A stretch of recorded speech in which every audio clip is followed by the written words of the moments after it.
Salgalú TV Online, comunicación que nos acerca.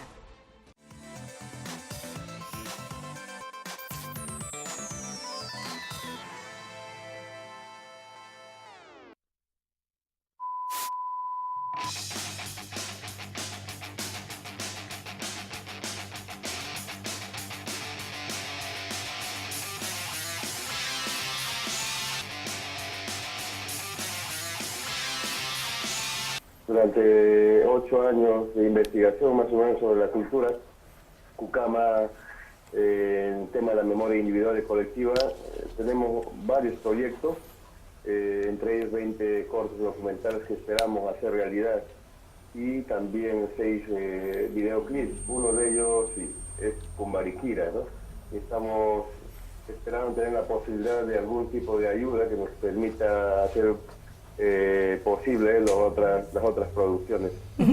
¿Cómo surgió la idea de hacer un video musical para rescatar una lengua nativa ya por desaparecerse?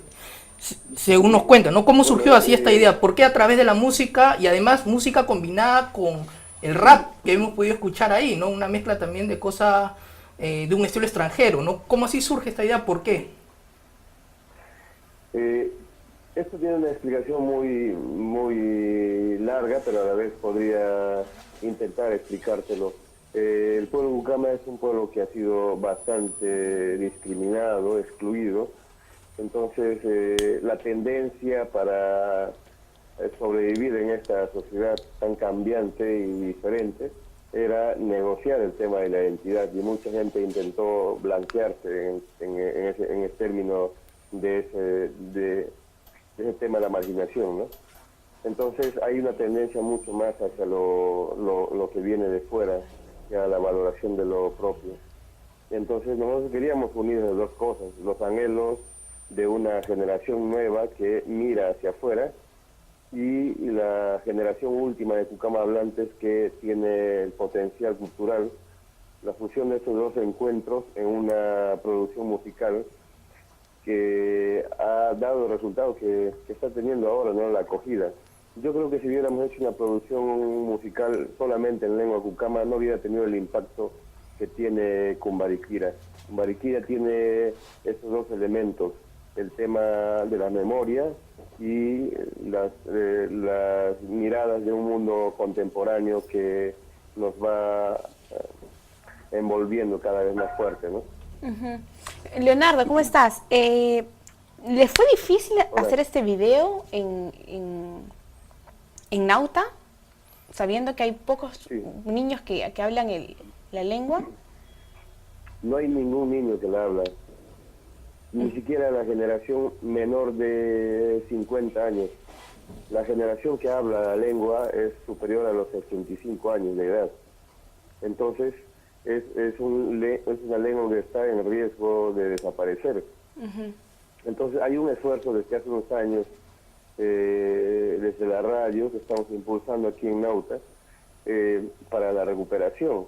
Entonces sabemos lo complicado que es una utopía soñar en la posibilidad de rescatar la lengua Cucama, pero queremos soñar con esa posibilidad de que así puede ser. Entonces creemos que hay que fusionar elementos de ambos tiempos, de ambas épocas, ¿no? Y eso le dará un matiz de tal manera que los que intentan hablar, las nuevas generaciones que intentan hablar, no sean marginados por el tema de hablar una lengua indígena, sino todo lo contrario, que eso puede ser posible, la apropiación de elementos musicales como ritmo musical como de rap u otros ritmos modernos fusionados con música tradicional. Incluso algunas producciones próximas queremos que también se fusionen estos ritmos contemporáneos con los guitarros, por ejemplo, que son los cantos de sanación, ¿no? Entonces hay una variedad de cosas que tiene que involucrar sentimientos, emociones, para que pueda ser aceptado. trabajo, porque CONADENA viene dando voz a niños y niñas, y también un poco incidiendo en el tema de la importancia de la infancia, ¿no? Entonces, en estos 19 años, ¿ustedes cómo han visto la importancia que se le ha dado a esta justamente infancia, a la infancia de nuestro país? ¿Cómo creen que ha evolucionado esto? ¿Se ha dado mayor interés? ¿De repente no ha sido tanto? ¿Ha habido se han despreocupado las autoridades por los niños? ¿Cómo es que ustedes lo ven ahora? Durante estos 19 años ha sido realmente una experiencia muy buena como CONADENA, porque hoy los niños tienen mayor participación a nivel de Estado. Por ejemplo, hoy tenemos los consejos consultivos que se está trabajando, ¿no? Que se ve el trabajo por la participación de los niños. Además, los niños han participado de diferentes regiones, ¿no? Y como ustedes sabrán que las regiones, cada una tiene sus propios problemas, sus propias perspectivas, ¿no? Y CONADENA realmente ha sido ese espacio donde estos niños han sido protagonistas, ¿no? Realmente hoy es fuerte el trabajo con niños, ¿no? Muchas instituciones, gobiernos locales, ¿no? Empresas privadas, muchas ONGs trabajan el tema de infancia, dando voz a los niños porque creo que deben ser escuchados, ¿no? Y CONADENA ha sido realmente ese pilar que ha empezado a mover, a motivar, a que más autoridades pues puedan de alguna manera darle esa importancia a los derechos de los niños. Uno de los problemas grandes que los mismos niños lo han mencionado es la educación, ¿no? Porque tú puedes ver aquí en la encuesta, que es una encuesta de una zona urbana, pero tú preguntas a las zonas rurales, ¿no? La educación es muy diferente, ¿no? De alguna manera hoy se necesita que los niños digan eso, ¿no? O sea, ¿qué es lo que está faltando? Probablemente los padres, aquí lo decían, ¿no? No hay comprensión, hay problemas, no sabemos cómo educarlos, ¿no? Pero es ahí donde la educación debe estar, ¿no? Los colegios se deben fomentar más escuelas para padres, ¿no? Para que tengan mejores relaciones familiares. No solo eso, sino que como CONADENA creemos que los niños, o sea, tienen la opinión, ¿no? Tienen que decirlo, contar lo que está sucediendo. Y algo bien importante y que he rescatado es que siempre está, CONADENA es una institución que siempre está con muchos niños involucrados, ¿verdad? Es decir, hay instituciones donde los adultos exigen los derechos de los niños, pero en este caso CONADENA prácticamente son representados por los mismos niños, ¿verdad? Lo hemos visto en distintas instituciones, en distintas campañas que ustedes nos han hecho. La apuesta de CONADENA desde el año 94 y anteriormente, desde el año 91 con la Semana de los Derechos de los Niños, ha sido justamente promover la voz de ellos. Cualquier cosa que una autoridad, las instituciones, cualquier propuesta que tenga un componente donde los niños son los beneficiados, debe tener la voz de ellos. Esa es un poco la esencia de algo que poco a poco ya está calando en instituciones, escuelas públicas, escuelas privadas, en las familias, de que las cosas de los niños involucran a ellos y ellos tienen algo siempre que decir. En estos 20 años, casi ya 20 años, hemos tenido una lenta evolución, pero pensamos y estamos esperanzados en que eso está cuajando poco a poco. Y poco a poco la gente está entendiendo de que los niños siempre no solamente tienen algo que decir, sino siempre pueden decir cosas. No solamente porque en teoría es sujeto de derechos, sino porque los niños siempre tienen esa capacidad.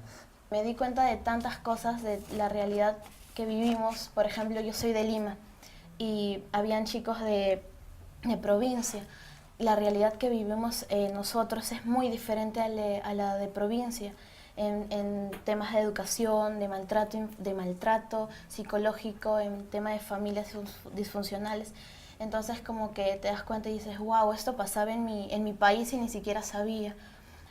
También te da otra perspectiva de decir, oye, hay jóvenes como yo que quieren apoyar a los jóvenes como nosotros, quieren participarnos, quieren ayudarnos a concretar algunas ideas. Entonces dices, oh, bueno, entonces te da ese bichito por seguir adelante, por seguir, para que tus derechos sean cumplidos y que no se quede en un solo, ya, bueno, te voy a apoyar, sino seguir adelante, y eso te motiva bastante. Justamente tú ya estás como delegada de Lima Metropolitana, de CONADENA, de Lima Metropolitana. Cuéntanos un poco sobre tu experiencia ahora como delegada, en qué actividades estás impulsando a tus 17 años. Ya, bueno, en todo esto he estado en campañas, en incidencias políticas, en distintas. Por ejemplo, una campaña que fue el año pasado era campaña por ser niña. Pues que como niñas que somos tenemos que tener voz y voto. Entonces todo eso te ayuda bastante, te motiva un montón. Además también te ayuda en lo que quieres seguir, ¿no? En una carrera universitaria, se podría decir. Te dices, oye, yo quiero seguir trabajando por ellos, quiero seguir luchando por los niños como yo, porque muchas veces nuestra voz no se escucha. Los adultos, se podría decir, nos ponen en segundo plano, y eso no es lo que queremos, sino es que nos tomen como personas de voz y voto. Por ejemplo, nosotros somos iguales, pero lo único que yo no tengo yo no voto.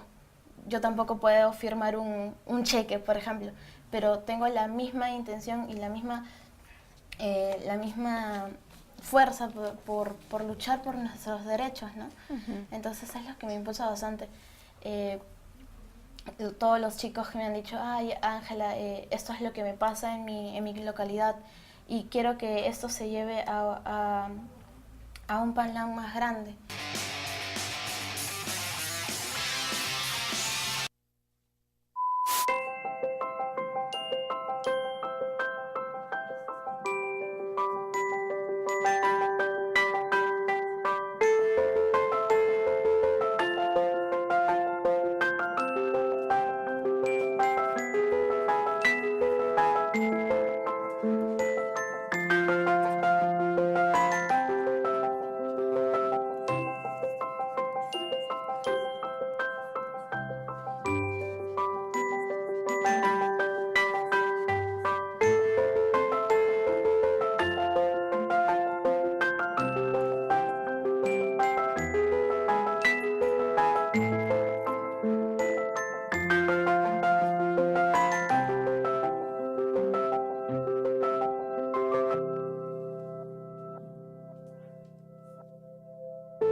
El Perú, por ejemplo, tiene un crecimiento económico importante, ¿no? Sin embargo, las brechas sociales entre pobres y ricos incrementan, las zonas rurales siguen en su estado de pobreza. ¿Cómo explica esto y cómo busca la manera para superar esto? Bueno, ve usted, hay una distinción clásica en estas materias que es entre crecimiento y desarrollo humano. Entonces, lo que hemos tenido al parecer es un crecimiento económico, pero no un desarrollo humano. La desigualdad social, económica, es un elemento muy grande de la pobreza. Entonces, en el Perú eso está, y luego también creo que hay que tomar una perspectiva no solo económica, ¿no? El pobre es pobre económicamente, digamos, ¿no? En fin, hay cálculos para eso, con categorías un poco discutibles, creo, hoy día, pero de todas maneras se calcula eso. Hay otro tipo de pobrezas, que es la insignificancia, la marginación, ¿no? Y la gente lo que requiere y necesita es reconocimiento. Eso forma parte también de una equidad, ¿no? Y eso es desarrollo humano, digamos, un sentido más pleno. El tema de la primera infancia, nuestra institución impulsa la inversión en la primera infancia como un factor clave para erradicar la pobreza. ¿Cuán importante cree usted que es esta inversión en la primera infancia? Bueno, no hay médicos ni psicólogos que no nos digan con toda claridad que la primera infancia es decisiva para la vida de un ser humano. desde muchos puntos de vista. Uno muy claro es alimentación, pero educación, ¿no? Protección, etcétera. Eso hoy día es una cosa totalmente clara y por consiguiente trabajar en esa perspectiva es sumamente importante. O sea, ¿usted considera que para que haya un desarrollo social de país, pero un desarrollo de país, se debe comenzar a invertir en la primera infancia en temas como educación? Evidentemente, eso tiene carácter de urgencia y eso es muy claro eso. En esto así se podríamos hablar mejor, con más claridad de un desarrollo humano. Vea, en el pensamiento social de la Iglesia hay mucho al respecto. El crecimiento económico se necesita, pero puede incluso acrecentar la desigualdad. Y eso pues toca a quienes tienen responsabilidades políticas en un país, en una sociedad, de ponerle a eso, componer eso, digamos, no remediar una situación como esa.